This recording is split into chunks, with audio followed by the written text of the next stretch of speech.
إن الحمد لله نحمده ونستعينه ونستغفره ونعوذ بالله من شرور أنفسنا ومن سيئات أعمالنا من يهده الله فلا مضل له ومن يضلل فلا هادي له وأشهد أن لا إله إلا الله وأشهد أن محمدا عبده ورسوله. Welcome to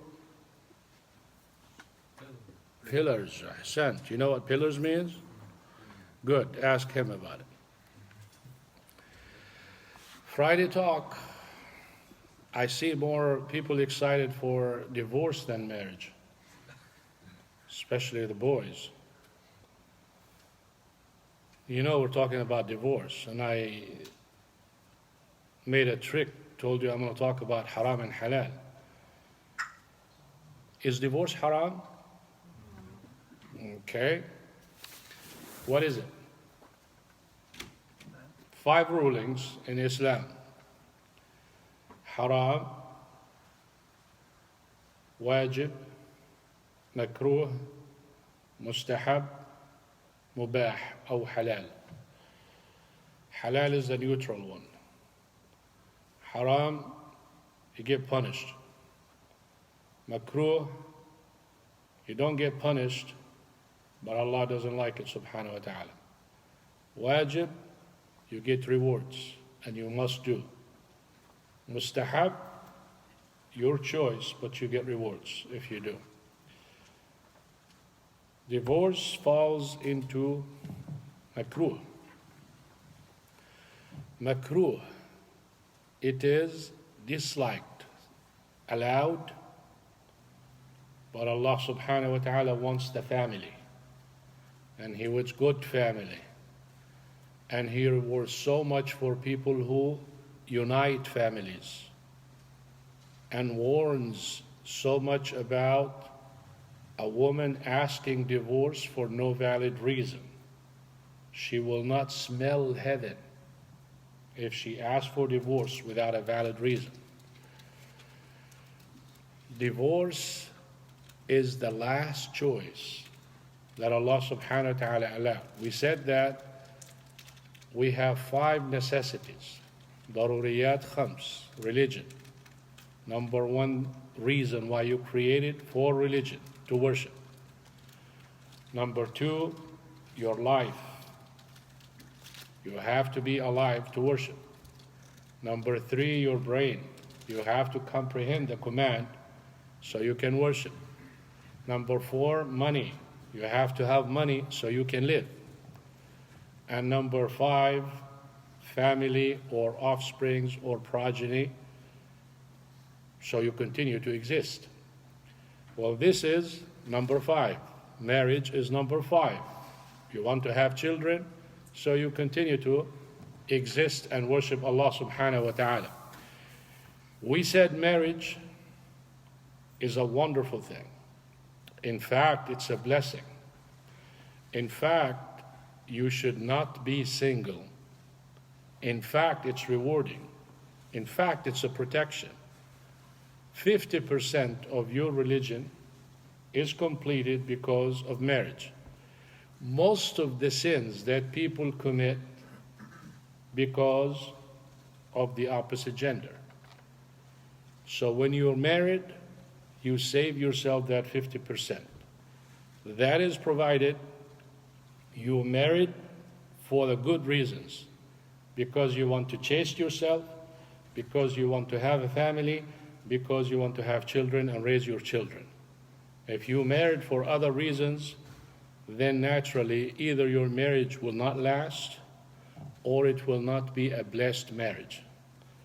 Just living with a house or with a wife and living in a family, don't consider yourself constructive member in the community. Just because you have children doesn't mean you fulfill the sunnah, because you want to have the children and raise the children. And if you cannot raise the children, then you are not ready for it. Today I'm going to give you, before we talk about divorce, I want to show you a few things that leads to divorce. Why people choose to divorce. naturally this is the last decision that you can or you want to make, is to dissolve the marital or the marriage contract. Number one reason why people end up in divorce, because they married the wrong person. What I mean by married the wrong person, I mean they did not marry based on religion. They chose everything else and put religion the last thing. She doesn't have hijab. Oh, inshallah, she would wear hijab. He doesn't pray. Oh, inshallah, he will pray. He has certain bad, inshallah, he will repent. No. When you want to marry, you want to get the person already ready. Why should I work on that? I need someone to help me. I'm not going da'wah. I'm going family. When you go to da'wah, it's a different story. So you comfort yourself when you want someone, they have negative qualities, you really want them, you start comforting yourself. And why? Because you want it.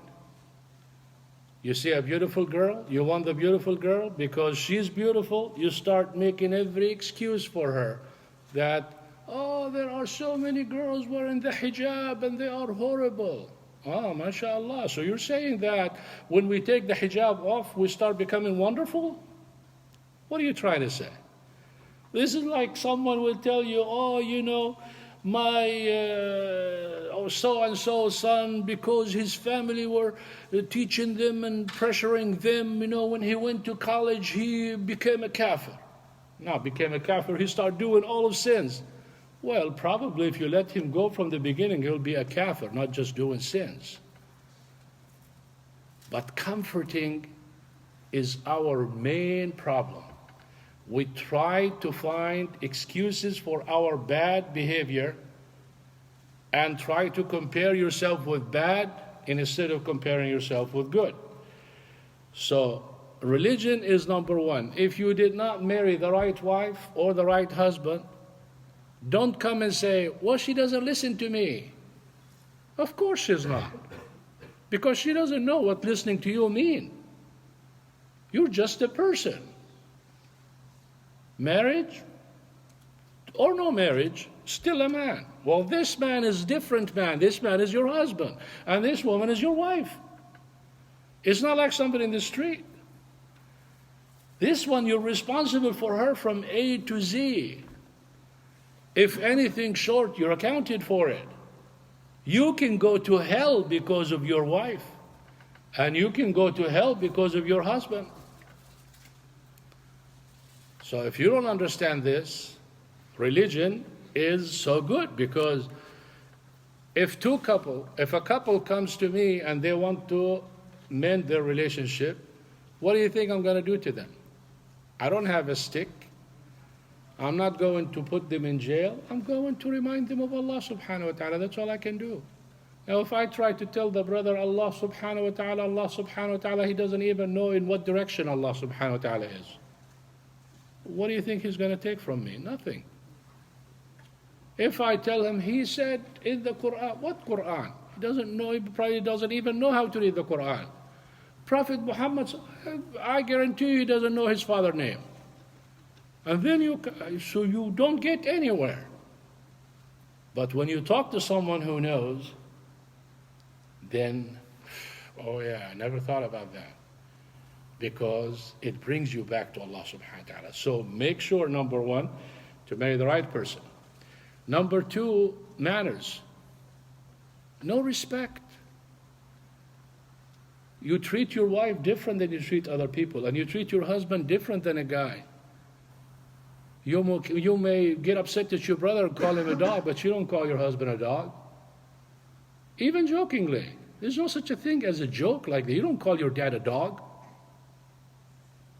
Well, the husband is taking the same place with the dad. You leave your dad, you obey your husband for a woman. You don't call your wife negative names, especially in front of people. So if you have no respect for one another, then more than likely, you're going to do a lot of more harm and يعني, make the other person feel inferior compared to you and make the person horrible. That's why Allah subhanahu wa ta'ala, the Messenger sallallahu alaihi wasallam said about men, مَنْ تَرْضَوْنَ دِينَهُ وَخُلُقَهُ, his religion and his manners. Because if the woman marries the wrong man who has no manners, meaning he's not patient, meaning if she does anything wrong or disagree with him, he's going to be cussing and cursing and maybe hitting and maybe divorcing, you got the wrong man. The man's supposed to be more patient than the woman, a lot more patient. And that's why divorce is in his hand. He is the one who spends the money, and he is the one who can control himself, and he is the director of the house. So he's supposed to be more forbearing, very intelligent and good planner. Yani you know now if you dissolve this marriage, you need another 50,000 before you find another woman. You know that. She doesn't. So you think a million times before making it happen, divorce. For her, if she gets angry, divorce. She's not losing anything. So Allah subhanahu wa ta'ala, when He puts the rules in the hand of someone, He knows why. We may not know it, but it is very clear. Also, Allah subhanahu wa ta'ala commanded us to lower our gaze, which means most of the divorce happens because of our eyes. We investigate everything we see.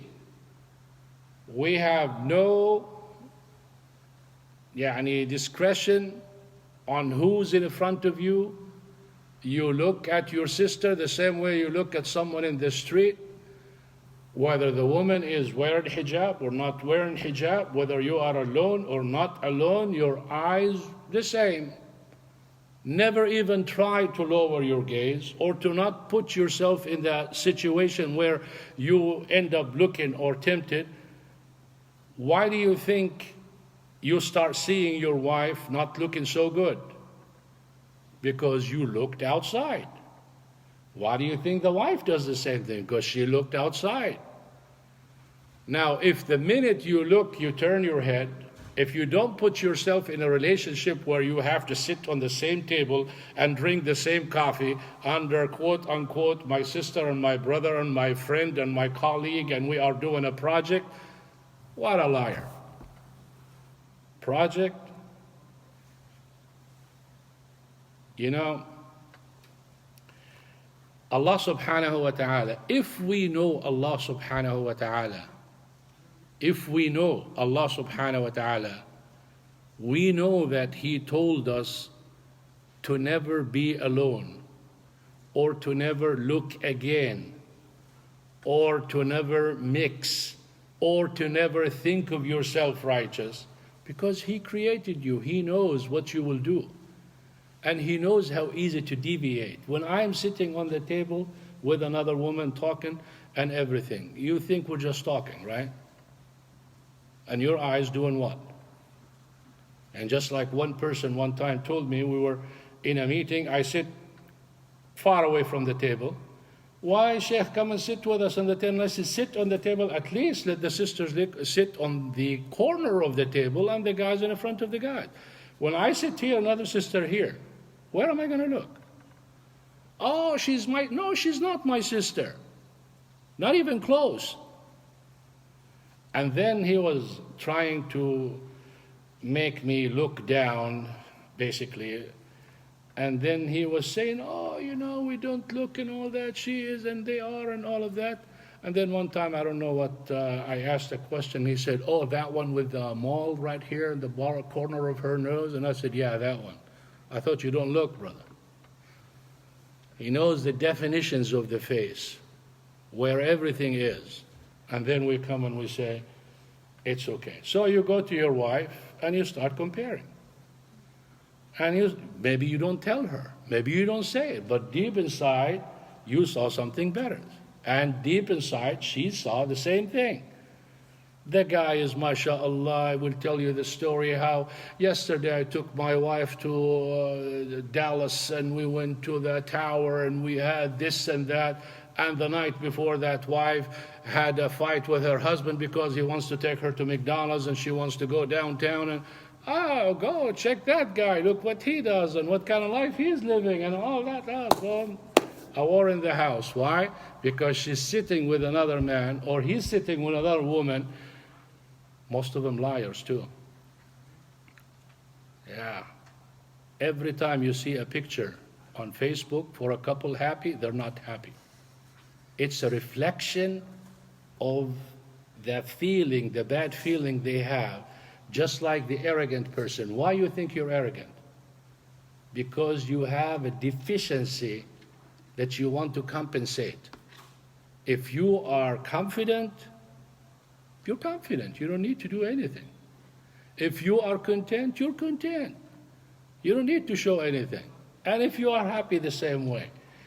If you are happy in your vacation, why do I need to know about it? Just justify it for me, please.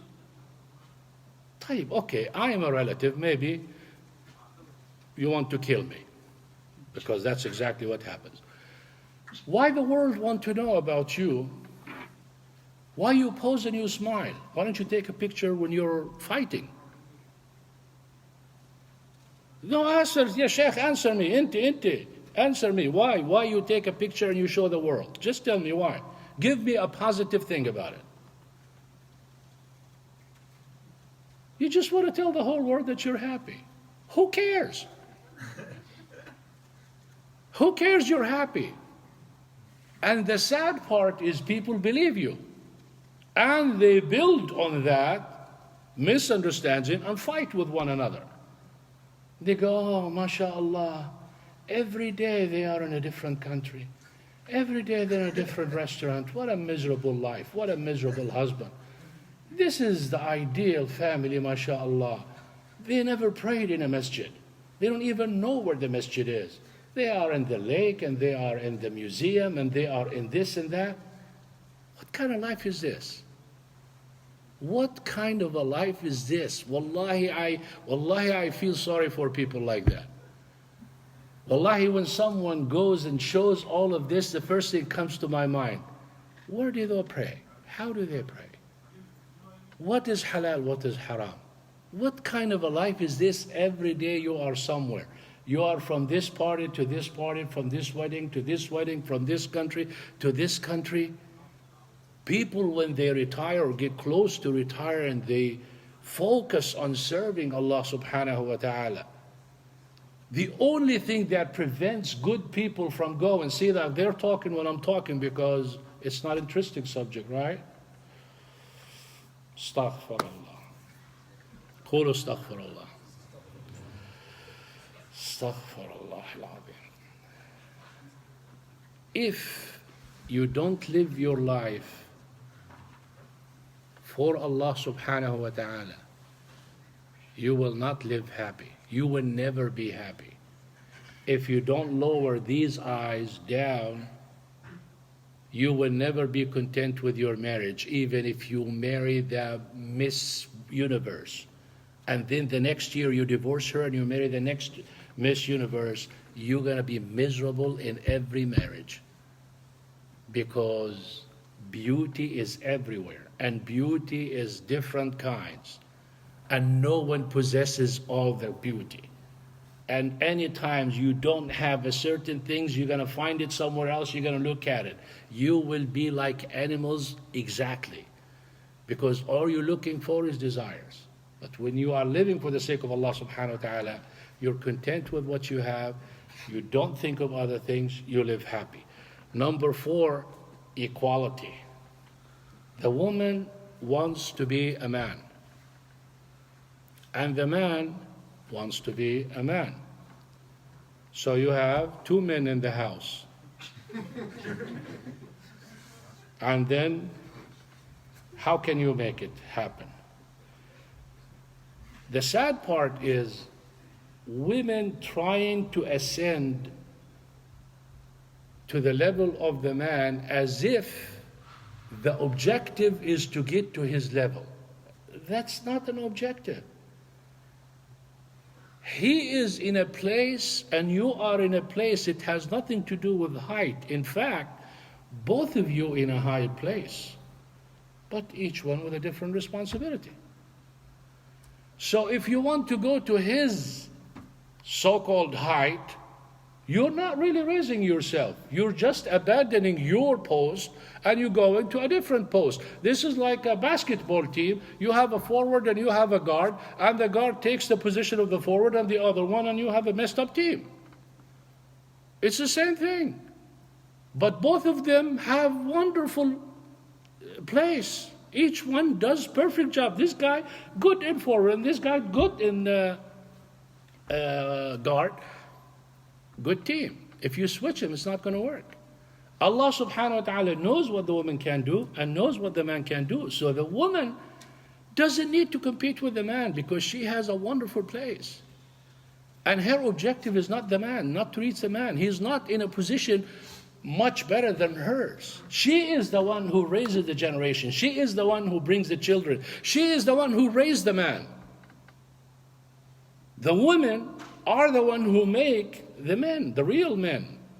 Husband is working and earning, and the wife is taking care of the men and raising them and dishing them to the community. So for a woman to compete with the man, this is in the wrong place. Looking at rights. The wife focuses on her rights and the husband for your. You are supposed to respect me. You're supposed to obey me. And what are you supposed to do? Why you fall short of telling yourself, and I'm supposed to protect you and take care of you, and I'm supposed to provide for you, and I'm supposed to be compassionate to you, and I'm supposed to have the best manners with you. Why you don't say that? Because you're looking for your rights only. And then the woman comes. خَيْرُكُمْ خَيْرُكُمْ لِأَهْلِ. The Prophet ﷺ used to sweep the floor and used to clean the kitchen and used. Okay, and what are you supposed to do?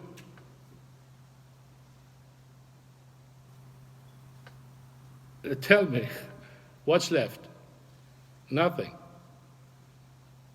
So, focus on your job. You will end up getting your rights.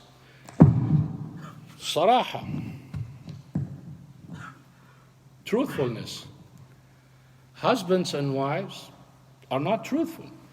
They cannot hold, usually, a lot of times, they cannot hold an intellectual conversation. It's either romantic or no relations, or fighting. Now, sure?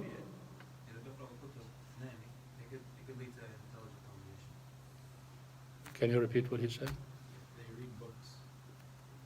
It said if they read books, it could lead to an intelligent conversation. Read the books? What books? ليش؟ They read books, and I'm sure they could lead to an intelligent conversation. What books? What books? Yes. You find all kinds of books. Just like you say, and you go into the internet to find the fatwa. You end up with 10 religions.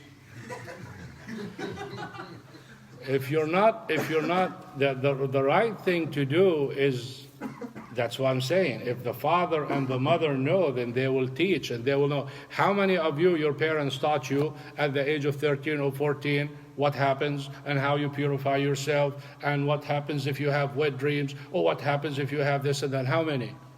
How many talked about the menstrual cycle? How many parents talk about tahara? How many parents know about tahara? Hardly any, or they don't.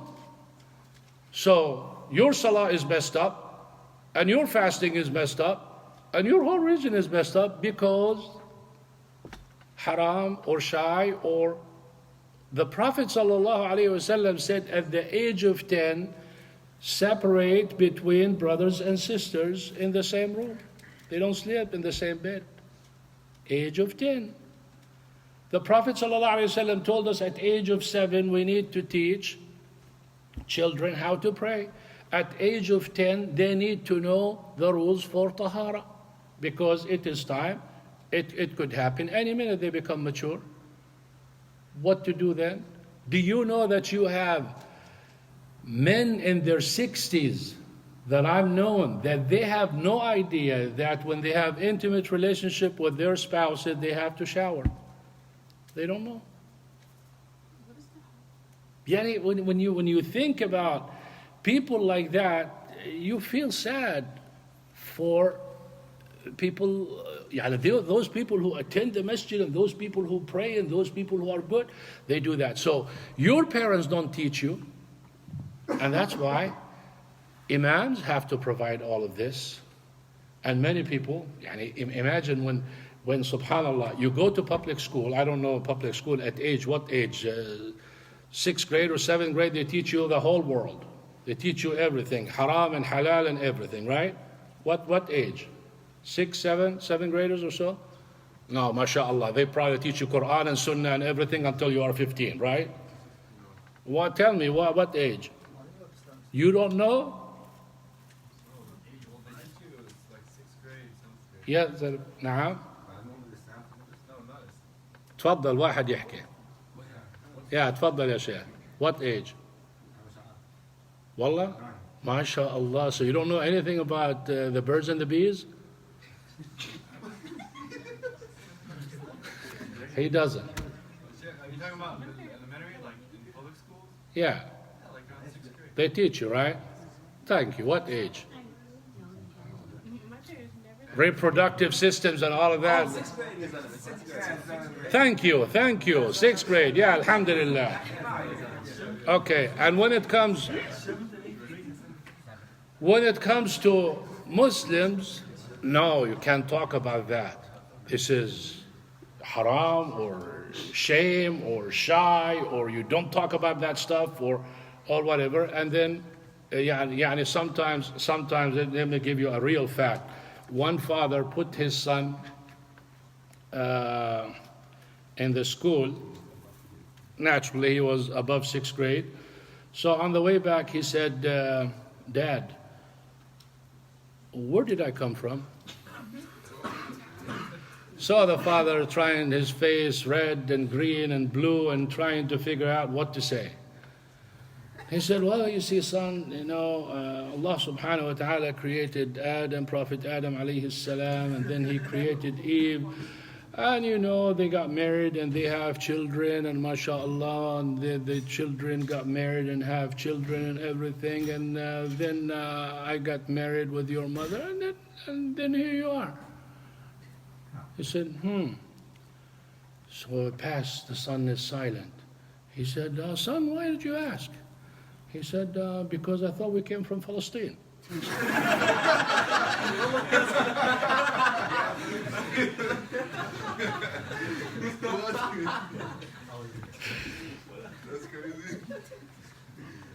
Why the father is behaving like that? Because he doesn't want to talk about that. And he thought, when you are afraid of something, that's what I said, why you become arrogant? Because you have deficiency. And now he has deficiency here. He doesn't want to talk about that stuff. And his son asked him, the first thing his mind went to, oh my God, this is his first day. Now he's learning everything bad. So he came and said that. Comparison is another reason for divorce. Comparison. Wife goes and sees her friend's house, and then she starts comparing to her house. She forgets that she's married a different guy, he has different job, he is young, and the other one is probably 60 years old, and now he has better home. Of course he has better home. He's been working for 40 years, and you just got married. You're comparing yourself to this? They compare the dress, they compare the look, they compare the car, they compare the house. Everything in their life is comparison. I know a brother, he wants to divorce. His wife is a nurse, and her friend is a doctor, specialist. He has a nice home, doctor, can afford it. She is building a home. But this nurse worked with the doctor, and that's her friend, so I better have a home like her. So she wants to build a home. Her husband doesn't have the money. Problems left and right. We have home, we have nice home and everything. No, they divorced. Because she is a nurse and she's comparing herself with a doctor. And she wants to live her life, and her husband cannot. So when you start comparing, and this is not just women comparing, I'm including men, they're just as horrible. Because I was driving with one brother, and he was telling me basically, this is my wife's car. Good. She likes it detailed every day. Wonderful. He was praising his wife all the way until we're going to breakfast. We're sitting in the breakfast room, and he is across from me. The phone rings. It was his wife. Evidently, he didn't tell her where he's going. I can hear the screaming. But you should see how he was talking. Wallahi, if I could have recorded it and videoed it, this is the definition of hypocrisy. She is yelling and screaming at him, and he was going, okay, yeah, inshallah, I will be there. He's going, what are you laughing at? And that's, of course, upsetting her more. That's why she keeps screaming, because he's laughing to impress me, and she thinks that he's laughing at her. So men do that.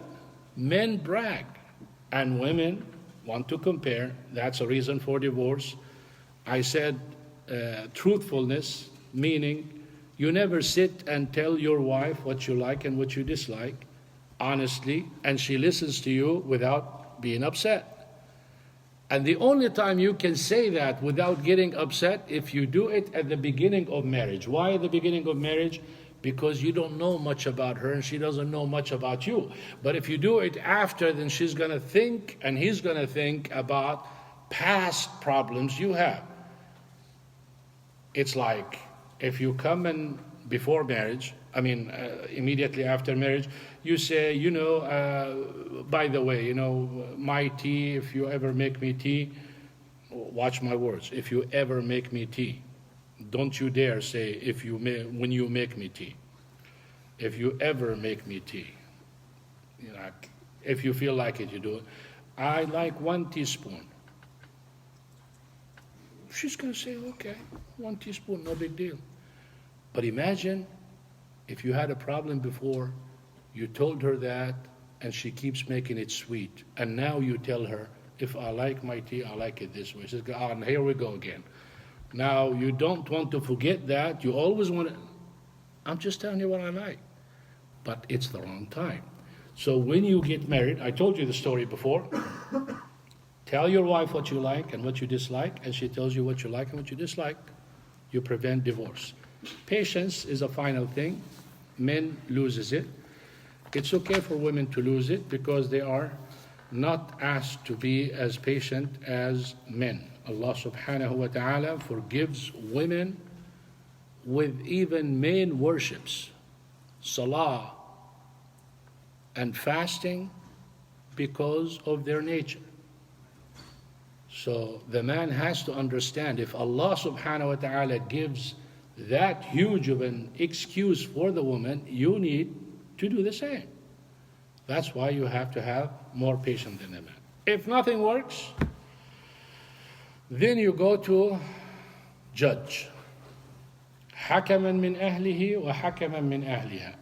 A man from your side and a man from her side. Good men to judge between you and her, to decide what to do to keep the relationship. If that fails, then divorce is inevitable. And it's okay. Sometimes you marry the person with the description that Allah subhanahu wa ta'ala, His Messenger, asked. It turns out it's not that good. Not every religious person is good. And sometimes people change, and sometimes people influence, and sometimes parents have pressure on the child, the kid or the wife. Sometimes family ruin marriage because the mother-in-law wants certain things and the father-in-law certain things, and the sisters and the brothers, and jealousy and all of that plays a big role. So divorce is inevitable. What do you do? Before we get the real divorce with men, let's talk about women. What do women do? The wife, her husband is not treating her good. He hits her, he abuses her, he belittles her and her family, he doesn't spend on her. These are valid reasons for her to divorce, and what we call that khulu'.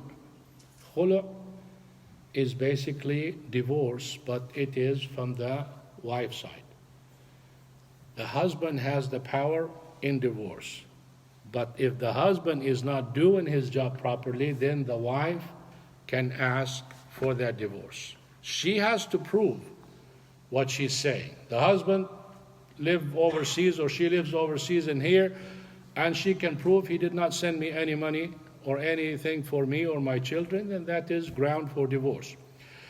Sometimes if you lose interest at all, you just, there's no way, you know how sometimes you just cannot stand a person, you cannot even look at them. I had a dealing with a couple that when I asked her husband to talk or to state his position, she wants to kill herself. She said, I can't hear his voice.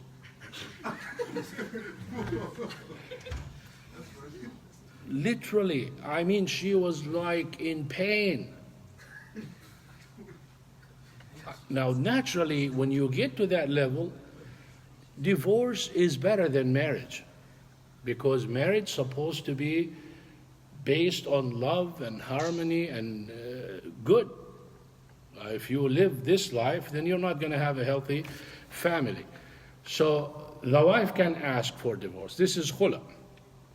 But khulu', if she has a valid excuse, hits her, does not support her, then they'll separate it with no exchange of money.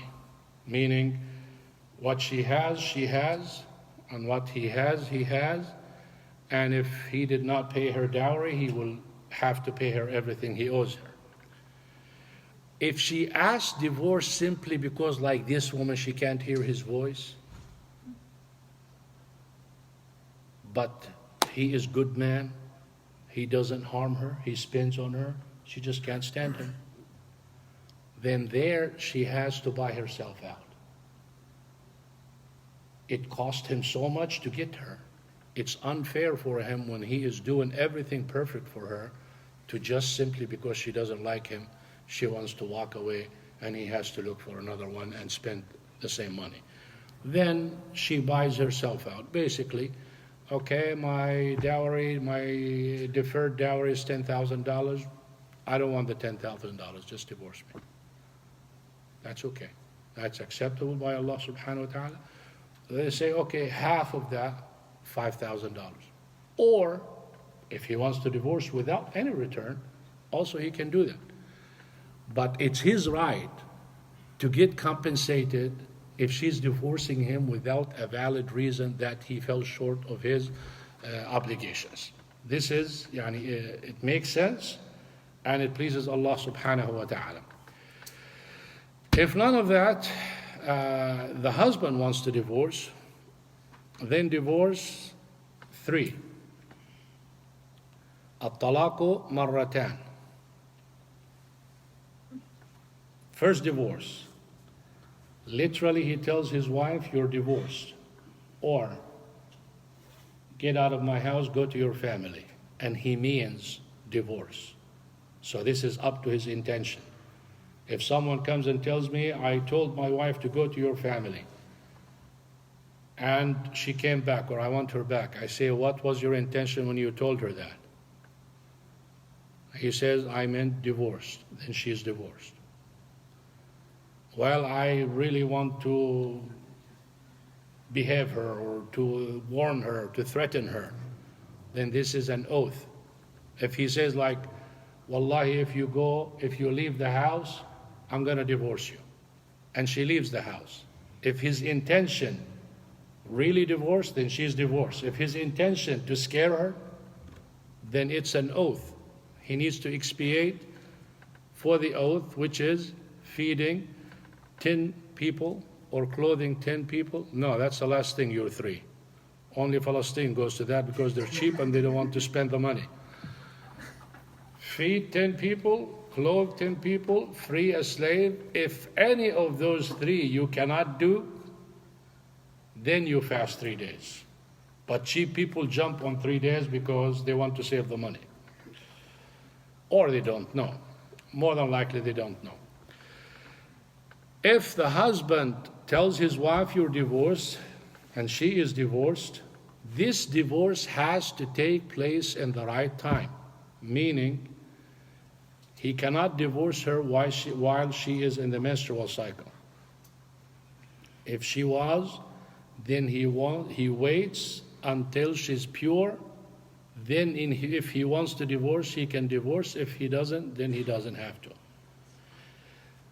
She has to be pure when he divorces her, and then you would count 3 menstrual cycles.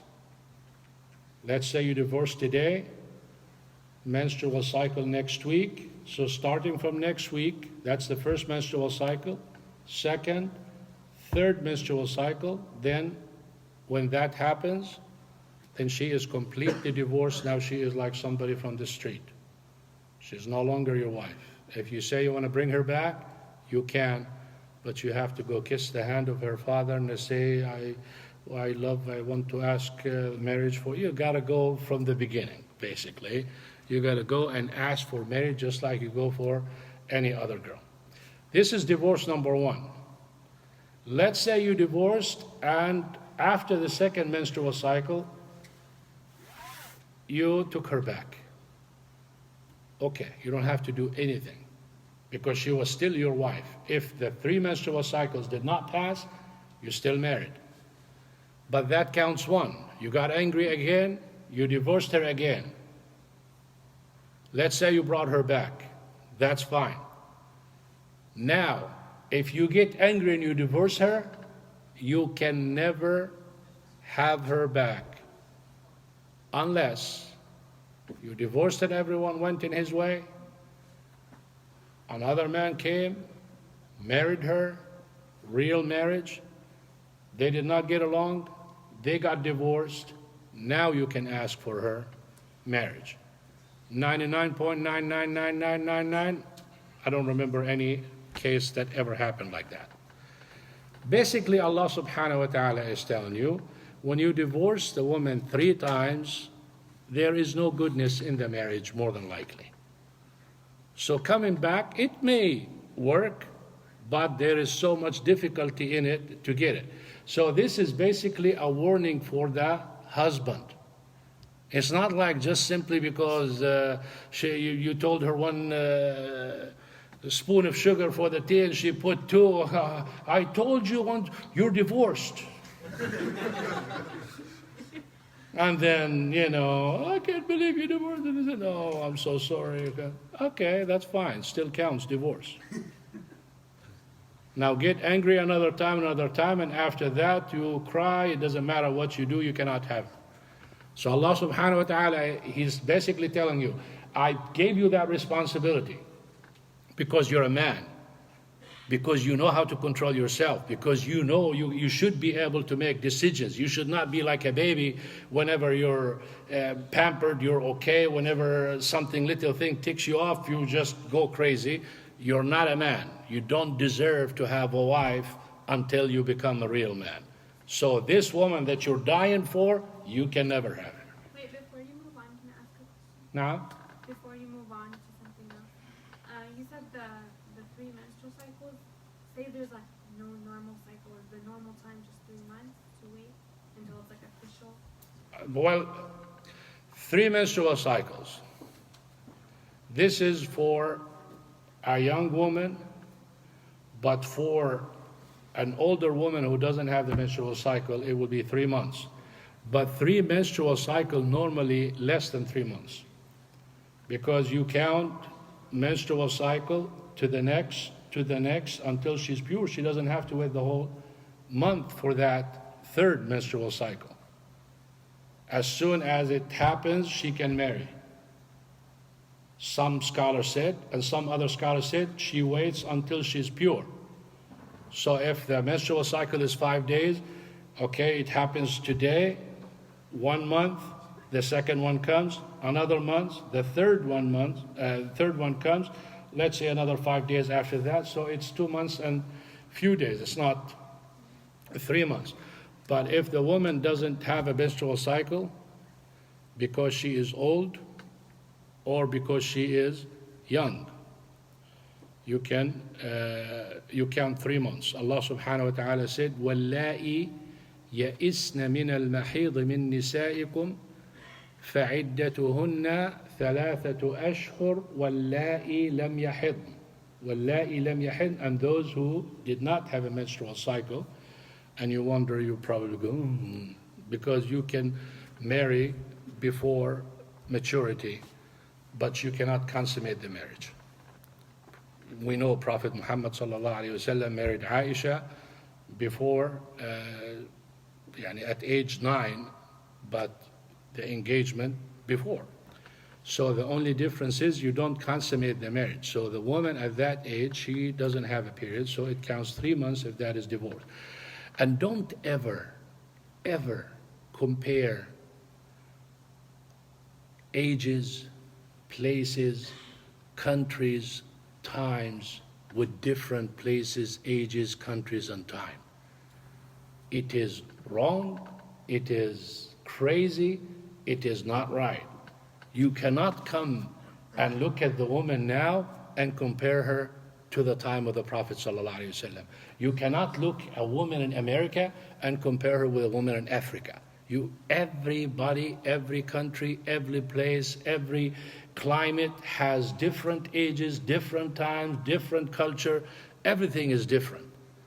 I'm telling you, this is, imagine Aisha radiallahu anha, before Prophet Muhammad ﷺ asked her for marriage, 2 others have proposed to her from her father. What does that tell you? It was perfect age for marriage at that time. So you don't compare. I'll give you something simple. Let's say you were born in the time of Prophet Hud alayhi salam. If they look at you, what they think? Cockroach walking on the ground. You know why? Because you see the palm trees? That's how their size is. So you're nothing. The time of Prophet Nuh alayhi salam, 60 arm span, the height of the person.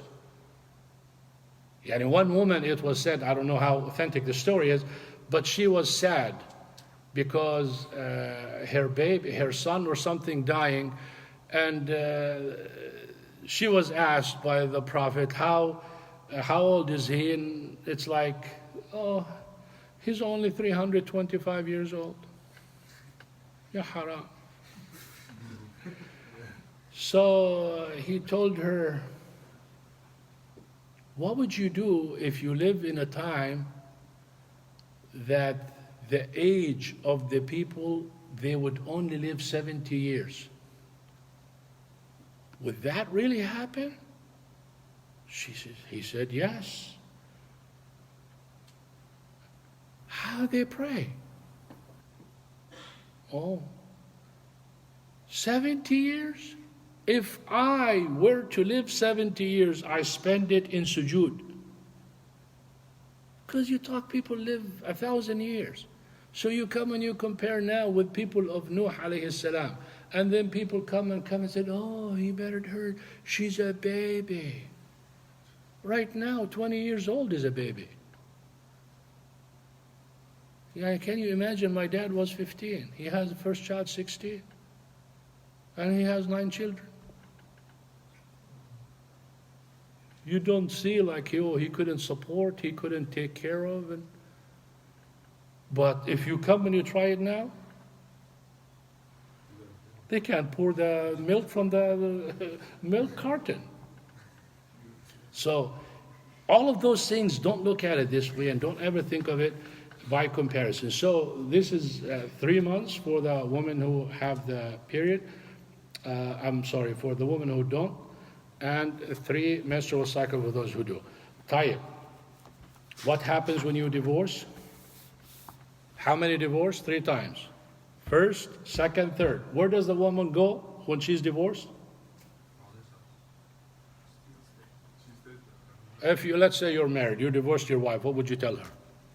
What would you tell her? Uh-huh. To go back to her father, right? Go back to her father. No, she cannot go back to her father. She has to stay with you until her waiting period is over. Okay. After that, you don't care where she goes. She That's why you waited 3 months and you did not care. You did not ask her back. So naturally she goes back to her father. But a lot of people, when they divorce, the woman gets angry and she walks away. The waiting period is the period that Allah subhanahu wa ta'ala wants them to reconcile. She has to stay at home and she has to change in herself and do things where she can attract him. She can show him that she changed so he can keep her. It's not anger time where she leaves the house, then this is how the divorce will happen. And most people do that. Most people, the wife walks away, and if she doesn't walk away, her ignorant father or mother would call her to walk away from her husband, instead of telling her, stay with him and take care of him and be good and change yourself and prove and all of that. This is what the waiting period Allah subhanahu wa ta'ala gives. If the wife is pregnant, then her waiting period until she delivers the baby. Even if the baby delivered next week, time is over. Even if it's 7 months, that's the waiting period. What if the husband dies? Her waiting period is 4 months and 10 days. 4 months and 10 days. She cannot marry. When we say waiting period, that means she cannot marry, and she cannot dress for marriage, and she cannot beautify herself. She can just, I was looking for that. I've been wondering on that. Tayyib. If the divorce takes place, you give the rights, you married in an Islamic or with a sheikh. When you divorce, you go to court, right? Yes or no? Yes and no. Yes, because you have to divorce in court, but the court decision is not the Islamic decision on your rights. If the court gives 50% for the woman don't get to 50%. She gets her rights, and her rights, her money, what she had, what she has been given, and her dowry, whatever deferred in it. And if she has any investment or part of the business with her husband, she gets that. Other than that, she doesn't get. Just because she is married, she doesn't deserve 50% of the house or 50% of the business or any of that. This is the man's work, and she has been taken care of from A to Z with everything, and that's her right. So if the court judges for her 50%, and then she needs Islamic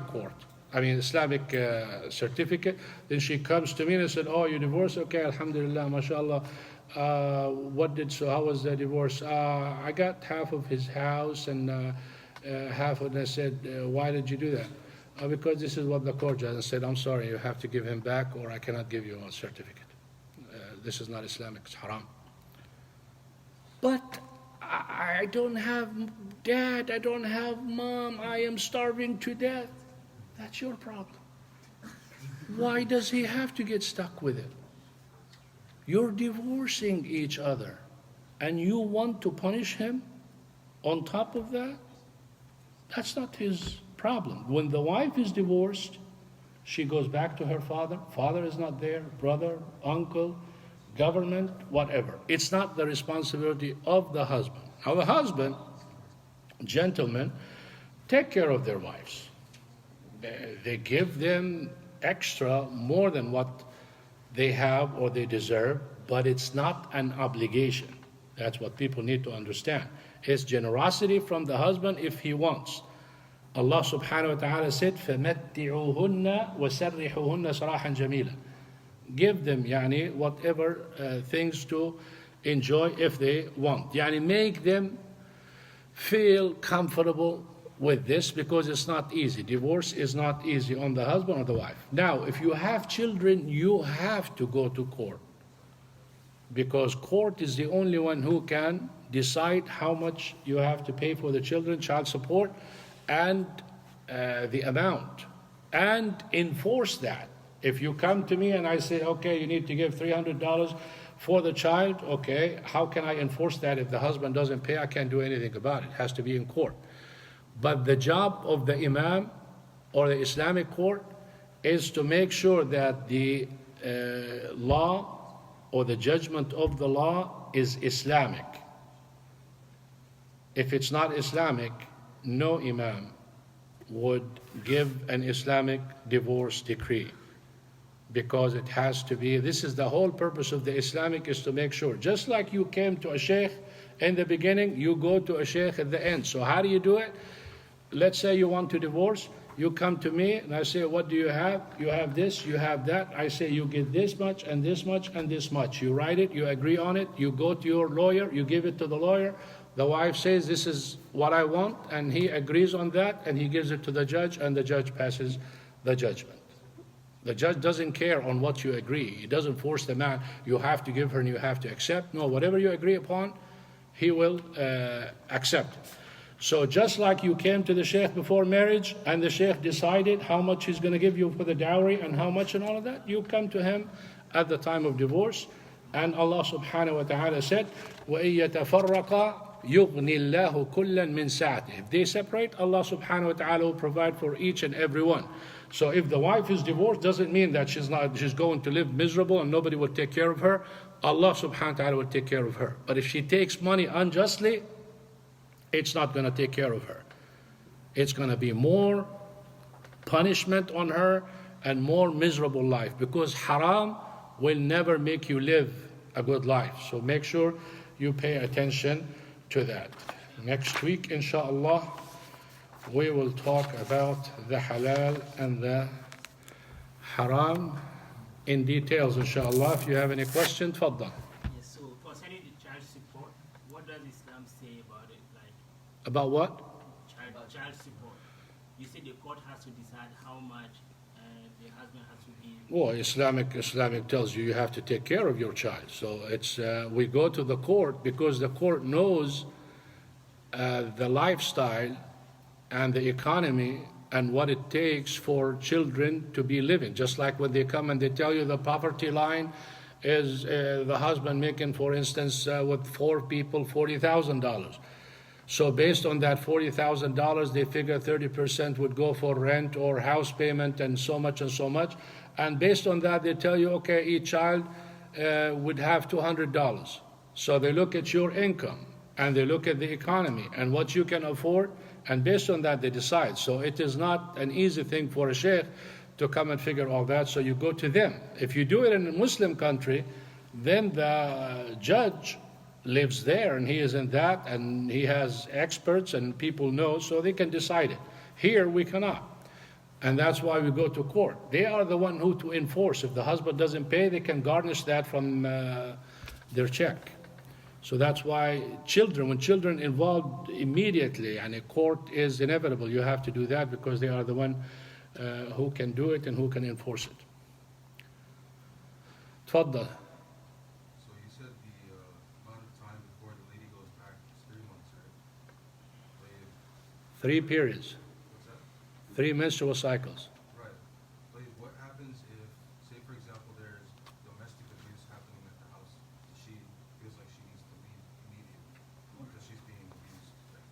She feels like she needs to leave. Why?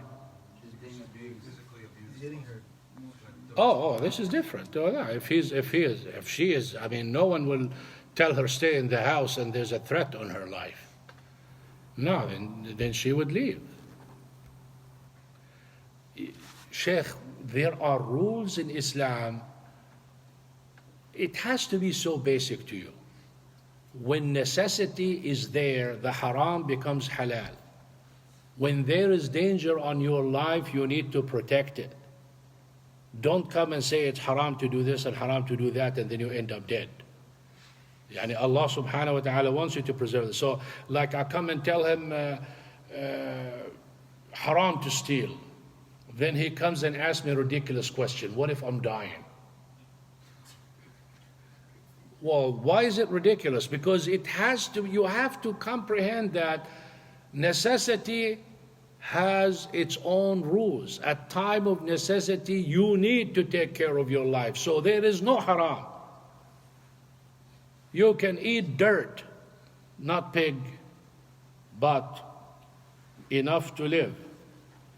You don't put a campfire and you call your friends and everything and you just slaughter a pig and you say, you know, we're starving to death, brother. تفضل. What is tahara? ارفع صوتك. What is tahara? طهارة purity. يعني in reference to what? If you spooge, you know what spooge is, right?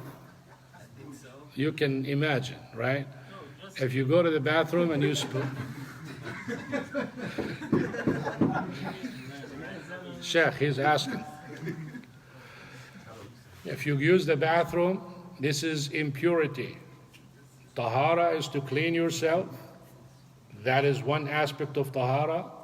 And another tahara is to make wudu. When it comes to intimate relationship, tahara is to take a bath or shower. When it comes to wet dreams, the same thing.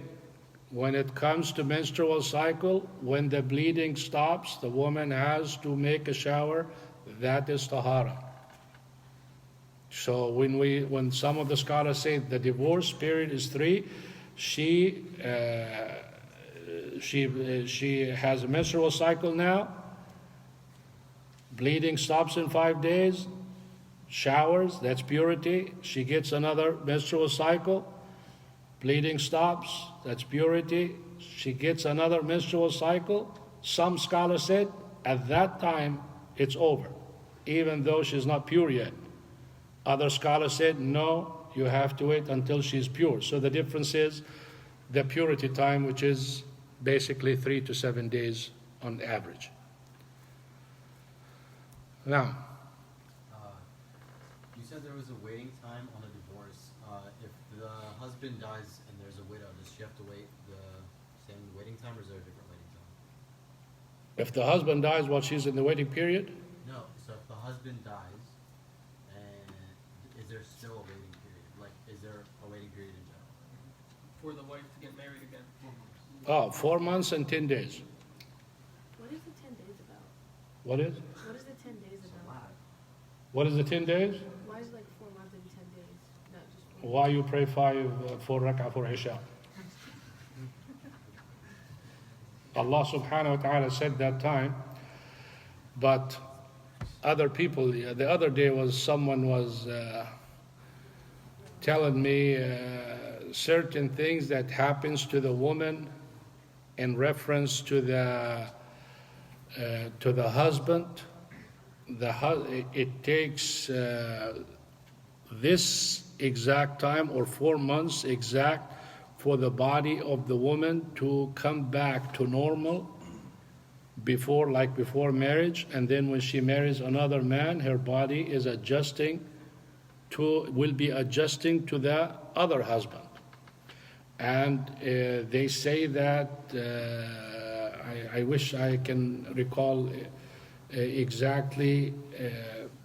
Basically, if more than one husband sleeps with a woman, she is going to be endangering herself to many kinds of diseases because her body is adjusting to one man, not to two men.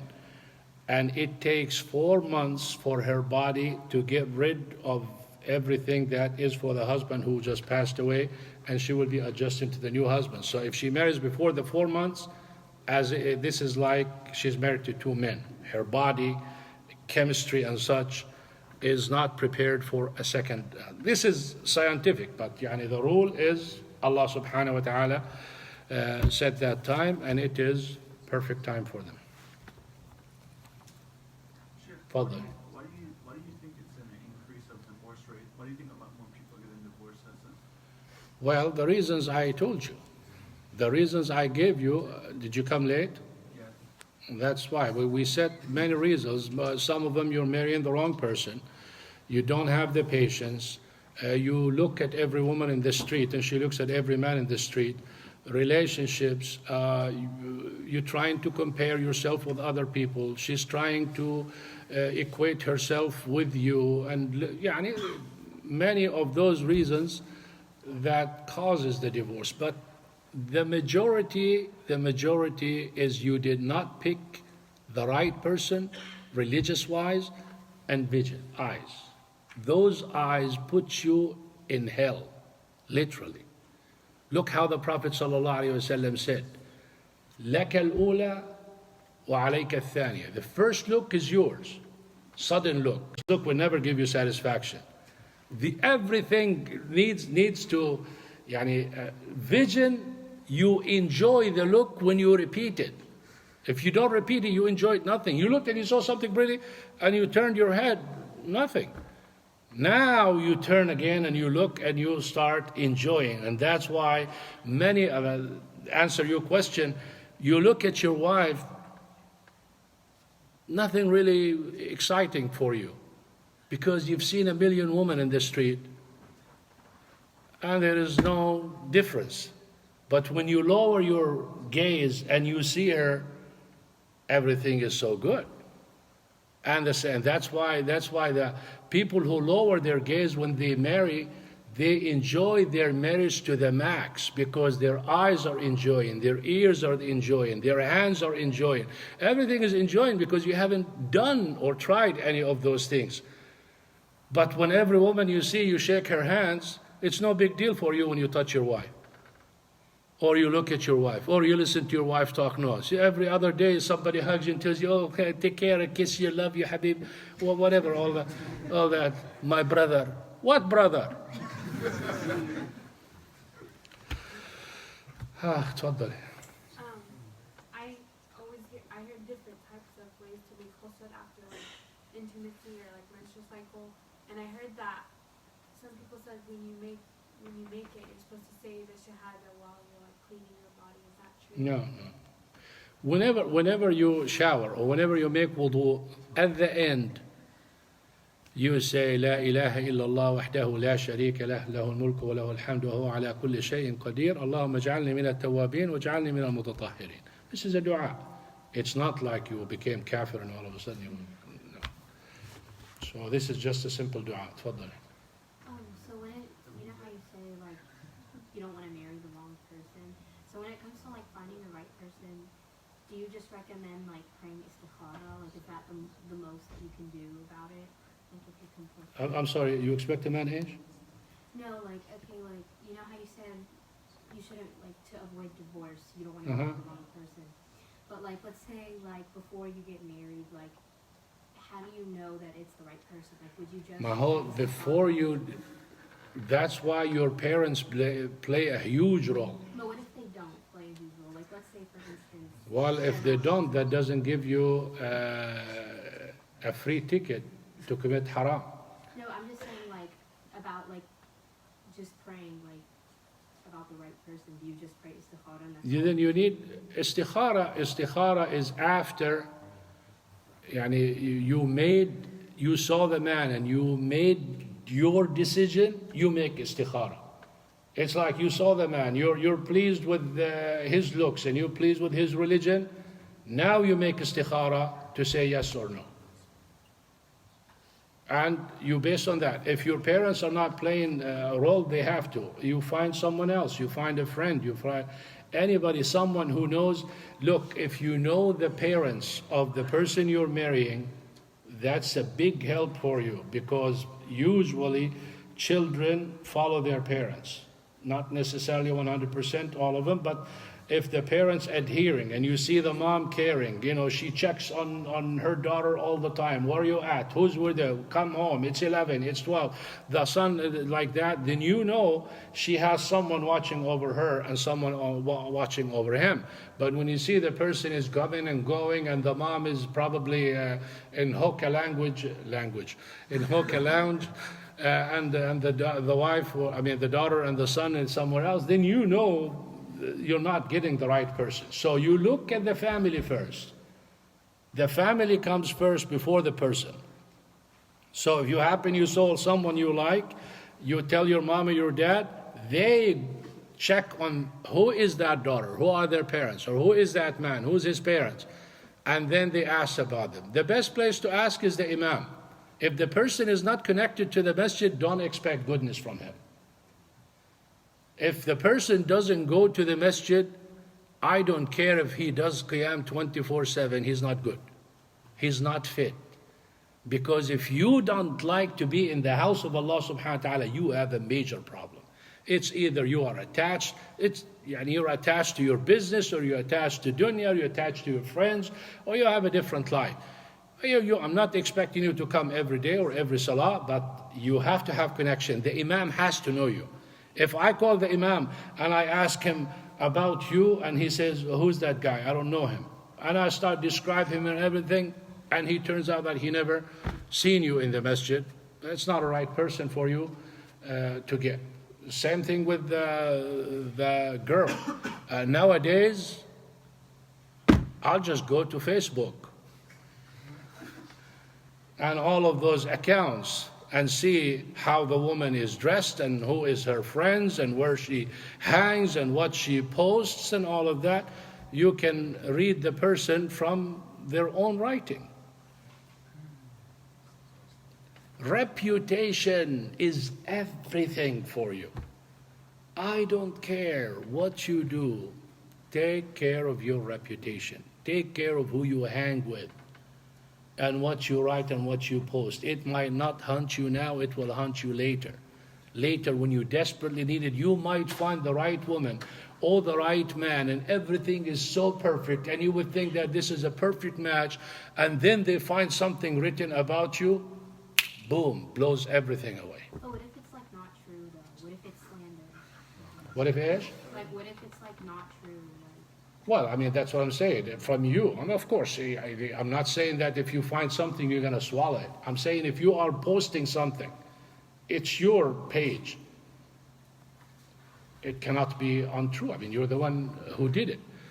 And if you go to someone posting, every other post is politics, this person is involved in politics. If you see religion, if you see jokes, then this is what the person is involved in. What I'm trying to say, one little thing can change the whole life of the person and the course of direction based on what you do. So know what you put, and there is no need whatsoever for a woman to put her picture on the media. I don't care what the reason is. No need whatsoever. And don't trust anyone. Some sisters go to the wedding and they say no pictures, no videos and all of that. People are liars and people are cheaters and people will do things.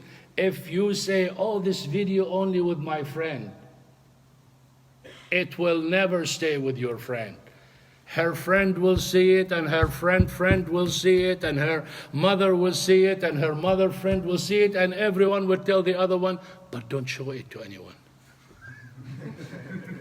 It's amana. Yeah. So now, and Sheikh, when you ask a question, why don't you smile?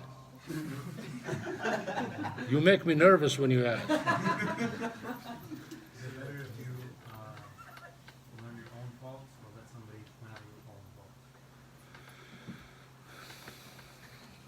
اشرح لي يا شيخ.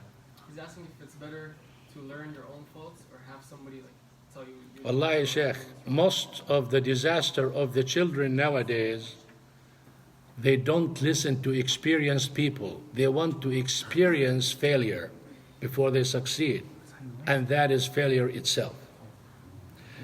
If I went in that road, and I'm telling you it's a bumpy road, you would ruin your car. And then you say, I gotta experience it myself. How dumb can that be? Ridiculous, because people pay for experience. When first question they ask you when you do you have experience? Why they ask you that? Because you experience the wrong and you going to avoid it. Because you have experience in life, you can plan, you can do things. That's why children who don't listen to their parents, they suffer until they get to the level that they can improve themselves. So yeah, I did not listen to you, Dad. I have to experience things by myself. You're 25 and now, mashallah, you know everything. If you listen to your dad, you would know everything before 20. But they don't think this way. It's a shortcut. Yani just like I studied 4 years to come and pass you this page. Now you want to just not listen to me and go learn it yourself and spend 4 years of your life before you find out? No right person in the right mind would do that. تفضل. What if your parents force you to get married? Then what should you do? But you can't say they're forcing you. Forced? Who forces you? Parents, like let's say you don't. Brother, look at your beard. Who can force you? No, I'm just kind of wondering, like in a scenario. Like, Parents, if you tell me parents force someone for marriage, I personally don't believe it. I mean, there's like But rape. there is cases. Yeah, there's cases of like. Parents can influence you, but not force you. Influence you, yes. Countries, No, some countries they'll kill you if you don't. What did we just say?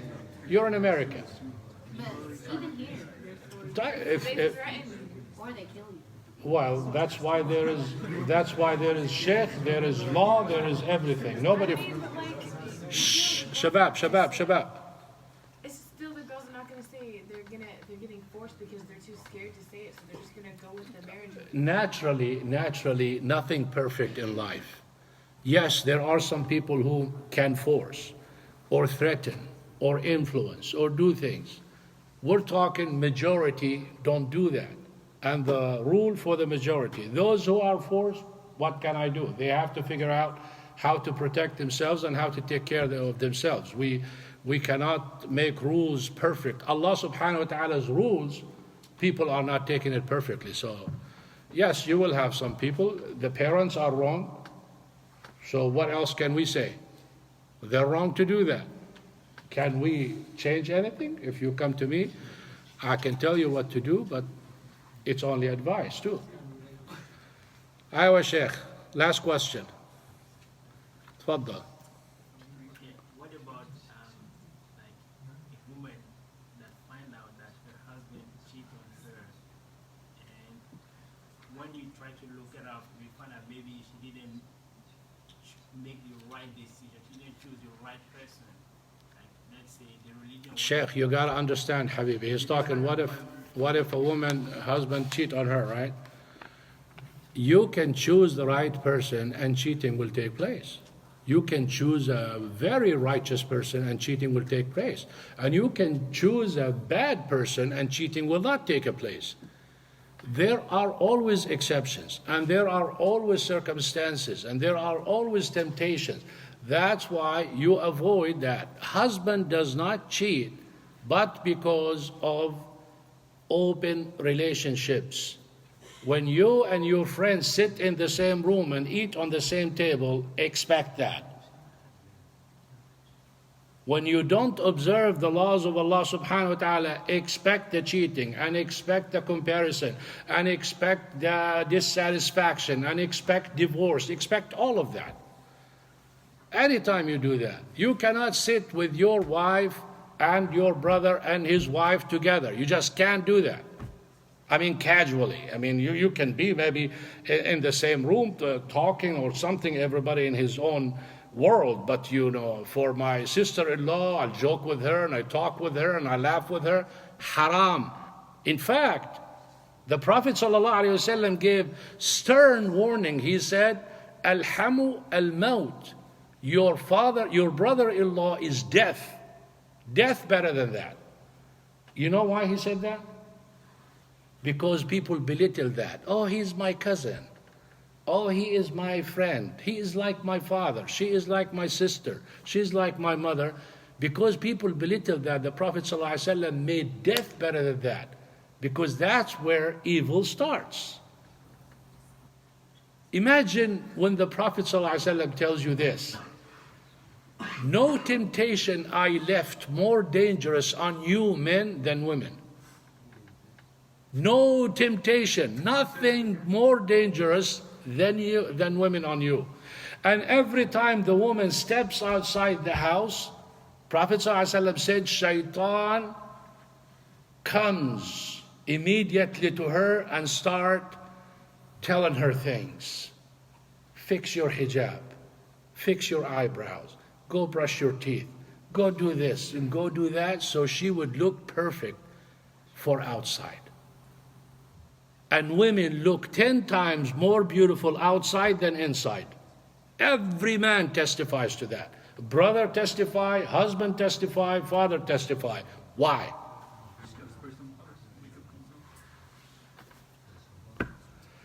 طبعا, of course, exceptions always there. There are some women who are wonderful, and some women who observe the laws, and some women are righteous, and some women try their best to be good.